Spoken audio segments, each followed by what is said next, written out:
宗主怎么没进永恒秘？难道是专程在等本公主吗？澹台宗主，贤弟不敬，那就该杀。澹台贤弟说的哪里话？汝燕兄是对本宗主，让你欲哭无泪，宗所有人赶尽杀绝。澹台玄胄，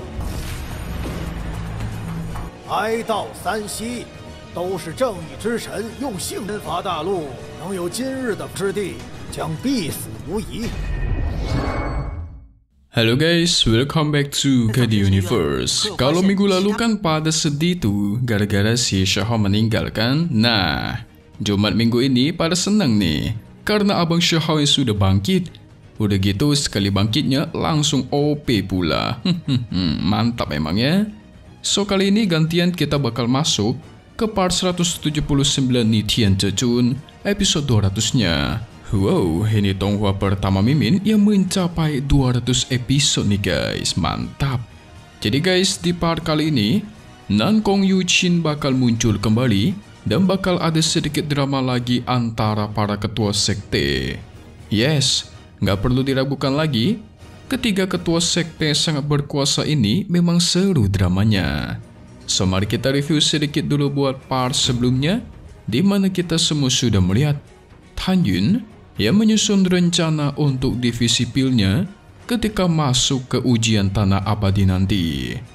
Pada intinya mereka bakal bertemu di sebuah tempat sebelum memasuki jurang pemakaman para dewa guys. Soalnya mereka harus membantai para musuh yang mengincar sebelum bisa masuk ke dalam. Nah kebetulan Xiao tidak tega membiarkan Kong Sun Roshi, seniornya yang begitu baik, itu harus diserang oleh para murid sekte musuh nanti. Jadi dia mengajak Roshi agar join ke grupnya Tan Yun saja, tentu saat melaksanakan ujian tanah abadi nanti. Jadi singkatnya si Tan Yun itu nambah satu cewek lagi nih guys. Hari ujian tanah abadi pun sudah tiba. Ketua Tantai membawa semua murid dan ketua divisi untuk pergi ke sekte peri abadi. Namun dia sempat murka sebentar karena mendengar berita pelaksana ujian itu harus diundur hanya karena istana jiwa suci yang belum datang. Jadi dengan ini pun kita masuk ke intro ya guys ya. 居然让本宗主等到日落。 Singkat cerita, ketua Tantai dan yang lainnya sudah menunggu lama tepat di depan gerbang sekte peri abadi. Jadi ceritanya masih belum boleh masuk ke dalam sebelum istana jiwa suci itu datang guys. Auto kesal lah itu nunggunya sangat lama ya kan? Namun gak lama dari itu ketua istana jiwa ilahi yaitu Zhugui pun muncul. Dia meledek ketua Tantai guys. Kenapa tidak masuk ke dalam alam rahasia abadi? Apa jangan-jangan menunggu diriku ya? Ye, si nenek ngeselin juga ya. Udah lama gak ketemu.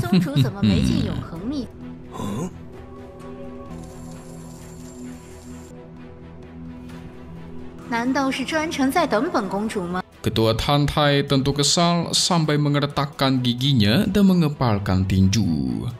Zhugui bersama Yuqin di atas kapal. Anehnya, ketika Tan Yun dan Yuqin saling bertatap mata, mereka langsung menatap tajam gitu guys. Seakan-akan menebarkan kebencian satu sama lain. Jadi penasaran gimana nanti di ujian tanah abadi ya? Para murid penjaga gerbang gunung meminta agar semuanya menunggu sebentar lagi karena ketua sekte Ruye Wuji bakalan datang. Benar saja, tidak perlu waktu lama, Ruye Wuji pun muncul. Pas-pasan Ruye Wuji datang, ketua Tantai langsung menyerang kedua murid penjaga gerbang gunungnya, si Ruye Wuji. Diserang sampai meninggal pula. Ruye Wuji yang muncul pun langsung bertanya-tanya dong, kenapa si ketua Tantai itu membantai muridnya? Ketua Tantai beralasan dia memberikan hukuman ke para murid karena para muridnya itu nggak sopan guys. Jadi itu adalah sebuah hukuman disiplin. Mimi yakin pasti banyak dari kalian yang tidak mengerti kenapa si ketua Tantai bisa sekesal itu. Jadi sebenarnya ketua Tantai merasa tidak dihormati. Kedatangan mereka tidak disambut langsung oleh Ruyen Wuji guys. Nah giliran si ketua juga yang datang, itu baru muncul Ruyen Wuji-nya. Kan namanya Ruyen Wuji itu sengaja ya. Maka dari itulah ketua Tantai sempat kesal banget kemarin kan. Ruyen Wuji pun sok-sokan baik dan memastikan kalau tindakannya si ketua Tantai itu sudah benar. 南台贤弟说的哪里话？ 汝渊兄是对本宗主。 Tapi dalam hatinya berkata lain guys. Dia memastikan setelah memasuki ujian tanah abadi, murid-murid dari sektenya bersama murid istana peri jiwa suci itu bakal bergabung untuk membantai semua murid dari sekte Huangfu. Dan ketika itu terjadi, dipastikan ketua Tantai bakal sedih sesedihnya menangis terseduh-seduh. Kita lihat apakah rencananya bisa berhasil? 让你欲哭无泪，宗所有人赶尽杀绝。澹台玄众， Dikarenakan semua tamu sudah berkumpul, maka waktunya mereka untuk masuk ke dalam alam rahasia abadi. Segera sekte Huangfu juga ikut menyusul untuk masuk ke dalam.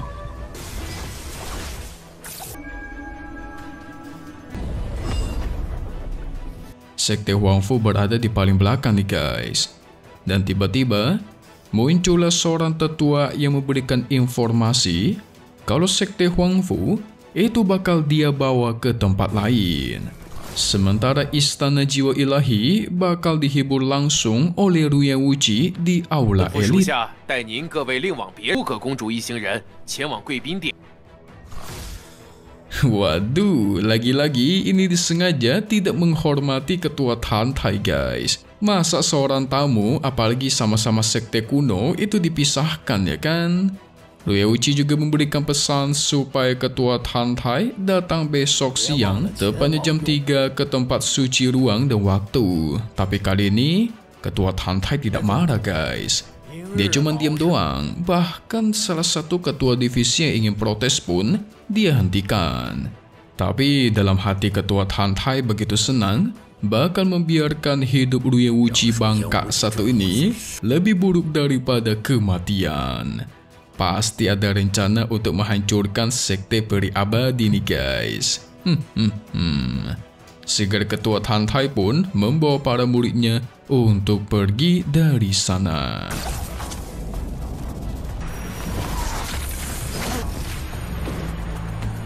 Keesokan hari pun sudah tiba, semua murid, ketua divisi dan ketua sekte pun berkumpul di atas arena. Ada Han Yun, ada Nan Kong Yuqin, dan hayo siapakah ini? Pasti kalian semua lupa kan? Yes, benar. Dia itu adalah anaknya Ruyen Wuji yang bernama Ruyan Chen. Waktu itu sempat dikalahkan oleh Han Yun sampai tangan sebelahnya itu diputuskan guys. Pasti bakal ketemu lagi nanti di tempat ujian tanah abadi. Segera Ruyen Wuji pun memulai pidatonya soal ujian tanah abadi ini. Tanah abadi adalah tempat perang para dewa di zaman kuno. Semua cerita soal dewa membuat Han Yun jadi teringat akan masa lalu. Tentu dia sedih mendengar itu guys. Ruyen Wuji memerintahkan semua orang untuk memberi penghormatan tertinggi kepada para dewa.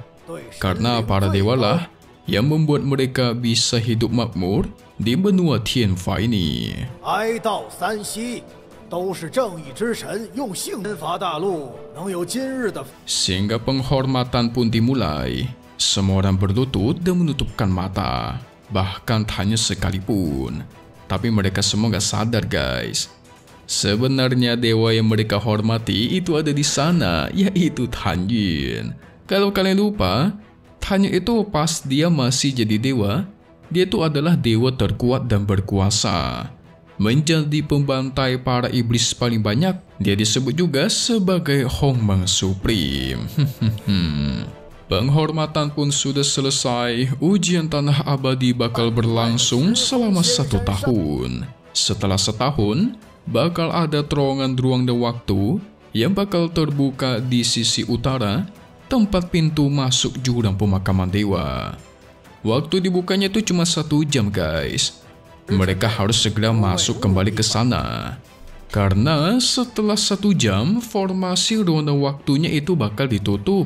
Nah, kalau ditutup, otomatis formasi pertahanan area ujian juga bakal hilang. Dikarenakan gak ada formasi pertahanan, otomatis juga tidak bakal ada tempat yang aman lagi para monster bakalan muncul. Mau itu tingkat 3, tingkat 4, bahkan tingkat 5 sekalipun, bakal muncul menyerang mereka. Jadi kalau sampai mereka tidak kembali dari ujian tanah abadi, sudah dipastikan bakal meninggoy di dalam sana guys. Wadidaw. 时空隧道即刻开之地将必死无疑，将肆虐试炼区域。 Formasi teleportasi ronde waktu bakal segera dibuka. Aturannya jelas, jangan sampai pernah menyentuh dinding ruang waktu nanti. Kalau disentuh, auto meninggal, terkena benturan ruang waktu. Udah gitu nanti mereka semua bakal diteleportasikan secara terpisah. Jadi nantinya si Han Yun bakal kepisah sama kelompoknya guys. Makanya kemarin kan si Han Yun merencanakan mereka untuk berkumpul di satu titik. Nah, bisa atau tidaknya mereka ketemu nanti, kita bakal lihat. Ruyang Uci memberikan peringatan terakhir, jangan sampai memaksakan diri sampai menghilangkan nyawa hanya demi harta. Memang benar di dalam jurang pemakaman dewa ada harta peninggalan para dewa. Jadi mereka harus berusaha semampunya saja. Hanya atau senang dong mendengar hal itu. Itu membuat dirinya semakin yakin kalau benar ada harta pedangnya di dalam sana guys. Sehingga gimanakah perjalanan mereka ke ujian tanah abadi? So langsung saja kita masuk ke bagai spoiler buat part 180 episode 201 Nitian Cecun. Jadi guys, akhirnya formasi ronde waktu bakal dibuka. Semua murid pun masuk ke dalam.